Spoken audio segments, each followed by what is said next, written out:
एक लोगों को कुछ लगेगा कि कोई प्रयास कर रहा है, कोई काम कर रहा है इस बारे में। नहीं तो अभी तक लोगों को लग रहा है कि कोई भी काम कर ही नहीं रहा है। तो आप सब लोगों ने जो पहल की है बहुत अच्छी है और आगे भी हमारे साथी अपनी बात को रखना चाहते हैं। संक्षेप में तो नहीं रखना चाहिए, क्योंकि आप जिस चीज की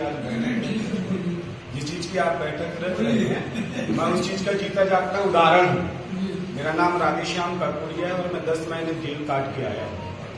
और जेल की मैं स्थिति परिस्थिति भी सब चीज बताऊंगा जिस चीज में आप लोग अभी कर रहे हैं।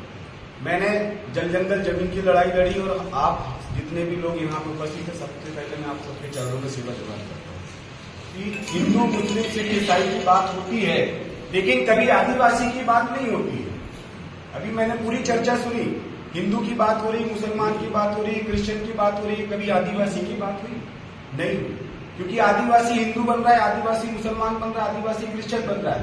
क्या उसको आदिवासी ही नहीं रहना देना चाहिए? पूरा विश्व जो है 1994 में विश्व इंडिजीनियस डे मनाता है, स्वदेशी दिवस मनाता है। क्यों मनाता है?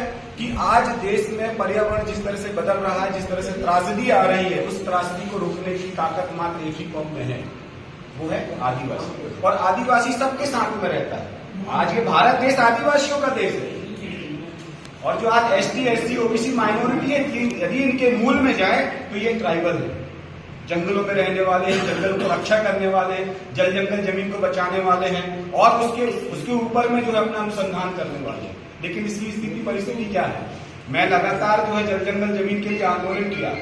मेरे साथ में जो है उमरिया जिले में, और जो क्रिश्चियन की बात कर रहे थे, जुनवानी वाला जो मामला है, मैंने उस जुनवानी वाले मामले को उठाया था और दिल्ली से कानून को, जो बाल संरक्षण उसका राष्ट्रीय अध्यक्ष है, वो आके मेरे ऊपर में 7 दिन बाद 29 अधिकारियों के साथ में बैठ के FIR करा, जो मेरे पास नहीं।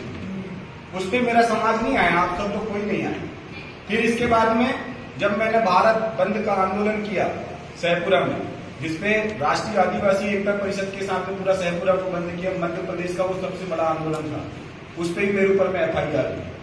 फिर उमरिया में मैंने 3 चरण में आंदोलन किए। जल जंगल जमीन मतलब बांधवगढ़ नेशनल पार्क से 132 गांव स्थापित किए जा रहे हैं, उसको लेके आंदोलन किया। भोपाल परियोजना में 114 गांव स्थापित किए जा रहे हैं, उसको लेके आंदोलन किया। जो कोयले की खदान जो उमरिया जिले में है, जो सब जगह बिजली पहुंचाती है, उस उमरिया जिले में जो है आदिवासियों की जमीन में कोयला निकालकर उनको विस्थापित किया जा रहा है, उसके लिए मैंने आंदोलन किया।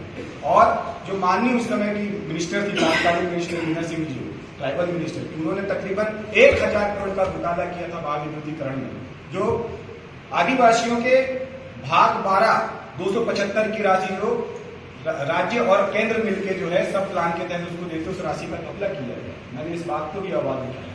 तो मेरे ऊपर में जो है अन्याय अत्याचार करके मेरे आंदोलन में बीजेपी वालों ने अपने लोगों को बैठाकर पथराव किया और तकरीबन हमारी उस भीड़ ने 21 पुलिस वालों के हाथ पैर तोड़ दिए। उस मामले में मैं अंदर था और जब मैं अंदर आया तो मेरे साथ में क्या क्या घटा, मैं उस घटना को मैं आपको साक्षात बता रहा हूँ। जब मेरे को पकड़ा गया तो मेरे को एनकाउंटर करने के लिए ले जा रहे थे। एनकाउंटर करने के लिए उमरिया से कटरी रोड में मेरे को लेके जा रहे थे और एनकाउंटर करते समय ये बोल रहे थे कि एनकाउंटर कर दे। तत्काल SP का फोन आया कि वो छोटा मोटा व्यक्ति नहीं है, वो अखिल भारतीय पंचायत परिषद का मध्य प्रदेश का राज्य संयोजक है, वो पारंपरिक सांस्कृतिक रूढ़िगत ग्राम सभा का मध्य प्रदेश संयोजक है, गोंडवाना गणतंत्र पार्टी का प्रदेश प्रवक्ता है और इन सब के अलावा वो महाकौशल और बिंद और मध्य प्रदेश में सबसे चहेता पिता है। हर व्यक्ति उसको जानता है। यदि उसका एनकाउंटर हो गया तो मध्य प्रदेश के पूरे थाने चले जाएंगे। फिर मेरे को वापस लेके आए। जब मेरे को वापस लेके आए तो RSS के जो कथाकथित लोग हैं उन्होंने मेरे ऊपर में बोला कि बोल जय श्री राम बोल, और मेरे ऊपर में 24 घंटे मेरे ऊपर में लाठियां बरसाई। आज भी मेरी पीठ में निशान है, चमड़ियां निकल गई मेरी पीठ की, मेरा हाथ आज फ्रैक्चर है, यहाँ पे आंसू गैस का गोला पड़ा था। और फिर इसके बाद में बोला गया कि आपके पास में इतनी सारी भीड़ कैसे आई, 40 से 50 हजार लोग कैसे आए? तो मेरा ताल्लुकात ISI से जोड़ा गया और जेल के अंदर में मेरे साथ में जो है रासुका लगाई गई थी। मैंने उसका जवाब दे दिया था। फिर इसके बाद में जब मैं जेल से बाहर निकला तो ये रासुका लगाई, पुनः मेरे ऊपर में रासुका लगा दी गई नोटिस, क्योंकि आदिवासी जो नेता है क्योंकि वो बिरसा मुंडा को मानता है, वो टड्या मामा को मानता है, वो शंकर सर को, रघुनाथ साहनी को मानता है, और ये इस बात को मानता है कि भारत देश में 52 अंठावन परगना 258 रियासत हमारी थी, तो जो जमीन हमारी सीलिंग एक्ट में गई है माननीय इंदिरा गांधी जी के समय में 1976 में, उसमें सबसे ज्यादा जमीन हमारी गई है। आज जितने भी डैम बनाए गए हैं, मैं अभी बड़वानी से आ रहा हूँ, बड़वानी में बहुत बड़ा आंदोलन था, नर्मदा बचाओ आंदोलन, उसका मैं सिपाही पहरी था, पूरी राष्ट्रीय लोग वहां पे मेरे साथ में जुड़े, उनके साथ मैंने आंदोलन किया, तो मुझे पता चला कि विस्थापन वालों को आज तक टीम में रखा गया है। 39 साल हो गए उन लोगों को संघर्ष करते हुए, 50,000 लोगों को विस्थापन का उनको जो है जमीन और मकान दिलवाए। हम लोग राजनीति कर रहे हैं, सामाजिक सेवा कर रहे हैं, लेकिन क्या उसका इनपुट आउटपुट क्या है, इसका डाटा भी हमको रखना पड़ेगा। दूसरी बात कि लगातार वर्तमान जो सरकार है, हम लोग देख रहे हैं कि 80 करोड़ लोगों को राशन देने की बात कर रही है। देश की आबादी कितनी है? 140 करोड़। 80 करोड़ लोग देश के ऐसे हैं जो 2 वक्त का रोटी नहीं कमा सकते। क्या हम इस बात को लेकर कभी सरकार को घेरे? नहीं घेरे। इतने सारे मंदिर है, मस्जिद है, आदिवासियों का जत्रा निकलता है, उस जत्रे में मैं अभी गया था बांधवगढ़ नेशनल पार्क में, हमारा जो बघेल गोंडवाना शासक था, वहां का किला है जर्जर हो गया है, वहां पे राम मंदिर की पूजा की जा रही है, लेकिन वहां पे हमारे जो पुरखे हैं, फड़ापेट थाना है, हमारी जो बघेलिंदाई थाना है, तो हमारे जो किले में जो हमारे पुरखे गुंडो किया करते थे, वहां तक नहीं जाने दिया जा रहा है। मतलब हमारी जितनी भी संपत्ति, उन संपत्तियों में आरएसएस के लोगों ने सीधा सीधा कब्जा करके रखा है, और हमारे इस देश की लड़ाई आरएसएस से है, क्योंकि यदि मुसलमान बोलता है तो उसको आतंकवादी बनाते हैं, यदि आदिवासी बोलता है तो आदिवासी को क्या बना देते हैं? नक्सलाइट बना देते हैं, और यदि कोई दूसरा बोलता है, माइनॉरिटी वाला बोलता है, तो उसको खालिस्तानी, कहीं उसको कुछ कहीं उसको कुछ कह के दबा दिया जाता है। और ये मात्र इसीलिए हो रहा है क्योंकि हम लोग खामोश हैं। हमारा भारत देश गुलाम इसीलिए हुआ था क्योंकि हमने गुलामी स्वीकार की थी। यदि हम गुलामी स्वीकार नहीं करते तो गुलामी हमारा भारत देश नहीं होता। आज आरएसएस 15% लोग हैं और हम लोग 85% लोग हैं। क्या 15% लोग जान देने के लिए तैयार नहीं है? मैं जान देने के लिए तैयार हूं। क्या आप मेरे पीछे खड़े होने के लिए तैयार? ये तय कर दीजिए। मैं जेल से चुनाव लड़ा, मेरे फोन मुलाकात बंद, ना मैं किसी एजेंट से मिल सकता हूं।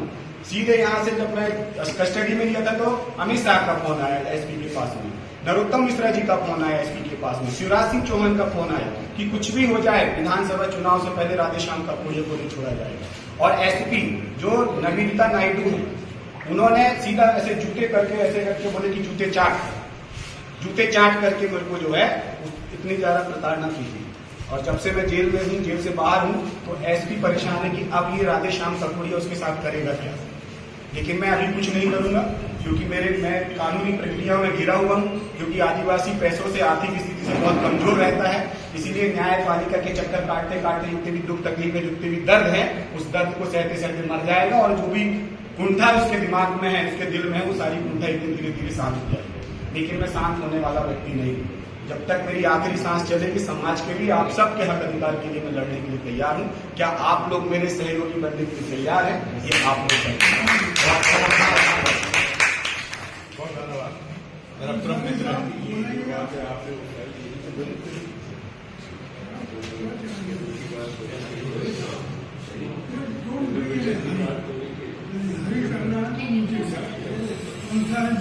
ये देखिए